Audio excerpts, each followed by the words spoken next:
Hello,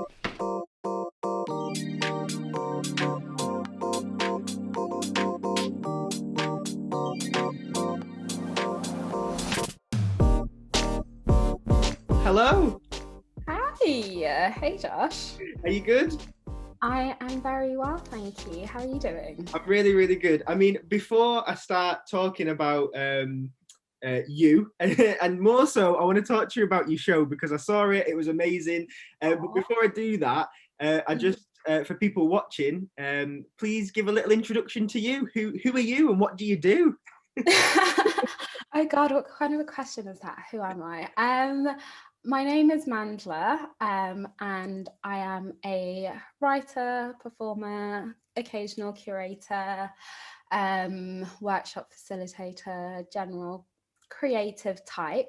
I have my lots of different hats, which is always really fun, keeps things fresh. And I was born in Zimbabwe, but I grew up in London and now I am in Manchester. Well, we're glad that you're here in Manchester. Yeah, I want to talk straight away about. I watched your performance, your show, your film, as it became due to COVID. Mm. As British as a watermelon. Um, I absolutely loved it. I think just overall, it looked great. It was so captivating. I guess for me, that's what's fresh in my mind because it was only recently that it was shown. I just wanted to maybe hear a little bit about that because I mean it's got a lot of you in it. It's about you. It's about your story, and that's kind of Yeah. what we're talking about a little bit today. But my Mm. first question, I mean, more specifically, and I mean, if it goes into the show, that's cool as well. But what was your first sort of memory of getting into the art stuff that you're into now? Um, First memory. So I have always like written kind of like, I don't know, from just terrible poetry when you're like 15 and sad. um, and yeah, so when I went to uni, I was always, I don't know, I studied English Lit and creative writing because I was just like, I really like writing poetry and stuff. And while I was in my first year, like in the first couple of months, I got to meet a brilliant artist called Francesca Beard, who ran a couple of sessions with us at my uni. And she got a bunch of us a slot at an Apples and Snakes open mic called Jaw Dance.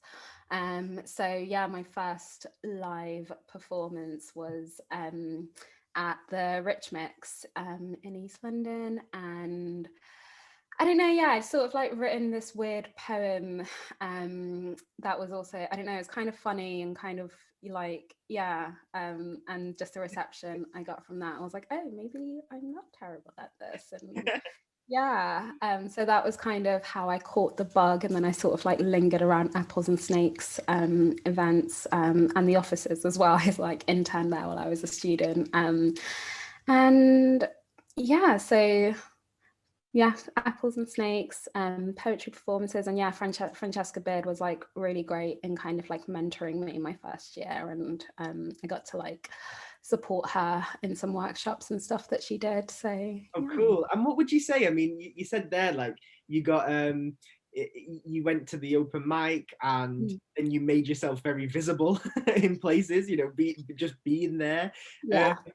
that's like a great bit of advice. Is there anything else that you would say to I suppose the younger you, but also other people wanting to get into the sort of things you do? Mm. They're at that stage now where, you know, they've got that interest that you had Mm. of writing and stuff. But what bit of advice would you give them to sort of push themselves to that next level? I think like, yeah, definitely just hanging around people who are creative and who are supportive. So like when I first moved to Manchester, a friend of mine told me about Young Identity, and just getting to be around those workshops and these people who just like supported my work and what I was doing and were pushing me, and Shirley May just being like, right, so you're gonna like just perform around Manchester now, that's just, you know, what you do. And like we devised a show for Contact as well quite early on in like my career in Manchester. I was just spaces like that where you're sort of around your peers and you're working on your craft and growing your craft. So you don't need to, I don't think you need to like go and study creative writing, because access to university is, you know, not something everyone can have. But there's definitely in Manchester as well, just so many spaces where creatives sort of get together and support each other. And I feel like those are like where the nourishing really comes in. Yeah. And so talking about that, I mean, it seems to be quite collaborative in the way that you got into it, you know, sort of relying on each other for opportunities, like with your friends, people who had common interests. Open mic nights just like scream collaboration, because I've seen so many open mic nights where people go, I really love what you did, because it's sort of, when you've had the chance to perform, I think it gives that sort of confidence that then afterwards you can go and approach someone, maybe, as opposed to if you weren't performing in that space and you didn't have sort of identity in that space, you might be a little bit more sort of vulnerable to go and speak to someone. That's, I'm speaking sort of, I suppose, from my own experience there. But so was the show you've just done, As British as a Watermelon, was that your first solo show, or in terms of like full piece like that? Yeah, no, definitely. It is my first solo show. I remember when I got to shadow Keisha Thompson while she was making Man on the Moon and kind of like lingering around her. And I remember just being like, I could never make a show about my life and tell people like things about myself. And I guess, I don't know, like you did. What happened, but you did. I think what was that experience like, and also for people who haven't had a chance to watch it, just give a little sort of brief as to what the show was in a nutshell, really. What was it? As British as a Watermelon. God, I'm still not sure how to describe it, because it's just a bit, I don't know, I feel like it's an experience. It's messy. It's about my life, and kind of like the weirdness of growing up foreign and Black in the UK. And as my family and I didn't have leave to remain throughout my childhood. And yeah, it just kind of explores the sort of strangeness of memory and how it's not quite linear, and kind of having to like repress certain things in order to just go about your day. And yeah, and I just destroy quite a few watermelons. Just a few. I was like, there's more watermelons there than I've seen at like stalls, at like veg stalls in Manchester. I couldn't believe it. But yeah, I love that. I love the visuals in that, and the way that everything. Because sometimes, I mean, I've been to see shows, and they've been sort of abstract, or they've had like a sort of metaphorical meaning in this thing, but I sort of see things, and they've got props and tools that just, to me, goes over my head. But I really loved how the watermelons in your piece became such like a visual that really worked with everything. I thought it was really cool, and it also had like, who would have thought how satisfying it looks to be stabbing a watermelon? I mean, what a stress relief that must have been. Oh my goodness, honestly. And I think it definitely, like when I was starting to make the show, I did think that I kind of, whatever I was doing or something that would help me not kind of focus so much on like the intense feelings of what I was talking about. And so yeah, having knives and tools and big berries to kind of destroy was very helpful in me being able to do the show.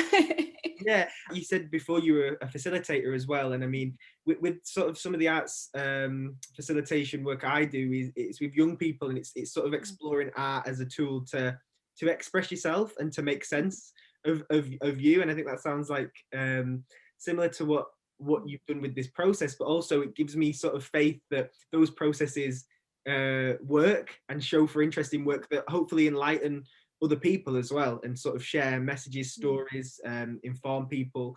I think this show itself was with Contact, wasn't it? It was performed at Contact, although it be on video. What I wanted to ask you was about where does Contact come into your story? Like, where does Contact Theatre first appear in that timeline? Okay, so I moved to Manchester in like March 2016, and that was when I got involved with Young Identity when I first got here. So I started going to the workshops in Space 3, and then the year after I was a part of Recon, Contact's Young Programmers and Producers Initiative, which for me was like, I guess like the first time that we were given like ACE funding, and I was able to work with a bunch of other people to commission a bunch of amazing local and national artists. We got Louise Walwyn to write a beautiful new piece of work. We restaged a Section 28 protest down Canal Street and like invited people who were at the original one like 30 years before to join in. And yeah, so like, I don't know, I feel like Contact is just a place where you kind of,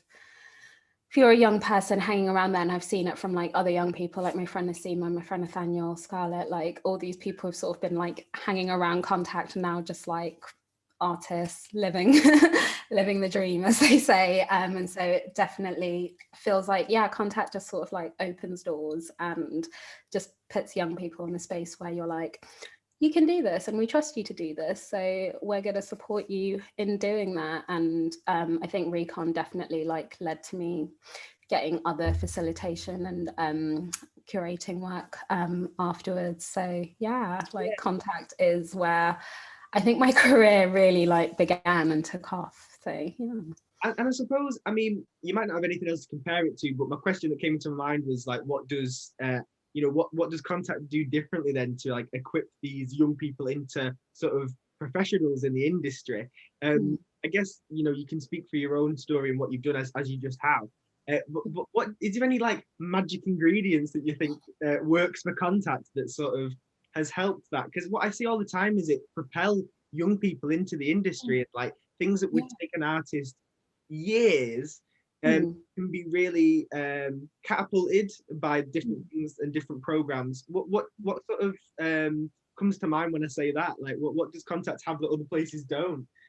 I think with Contact, the doors just feel open, which I feel like because I did my undergrad in London, and I don't know, maybe I didn't spend enough time hanging around theatres outside of like show times and whatnot, but the fact that when the building was open, you could just like be there like all day and hang out, and the people who work there just kind of see you and remember you and send opportunities your way, and yeah, just like when I finished Recon, it wasn't a case of like, okay, like you're finished with this project now, so we're not gonna like talk or engage or anything. Like Helen was always like sending opportunities and things my way.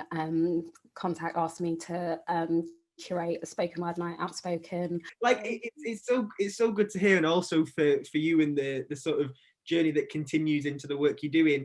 What sort of plans do you have for the show now specifically, but also other work? What's happening now?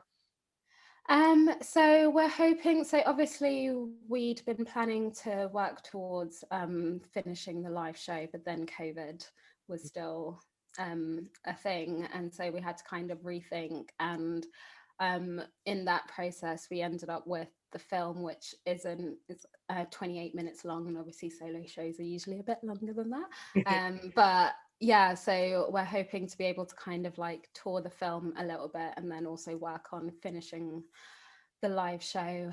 But yeah, so I think like, yeah, the journey that I'm on with the Melons is definitely not over yet. The journey that I'm with the Melons is not over yet. That is a quote and a half, isn't it? It's been really great to catch up with you and to hear about that process, and also hopefully for other people watching, you've sort of given some tips and inspiration for work that they're creating as well. So that's really great. Thanks so much for joining me. No worries at all. It's lovely to finally be on the show. And hopefully I'll see you soon in person. Yeah, that'd be fab. All right, speak to you soon. See you later. Bye.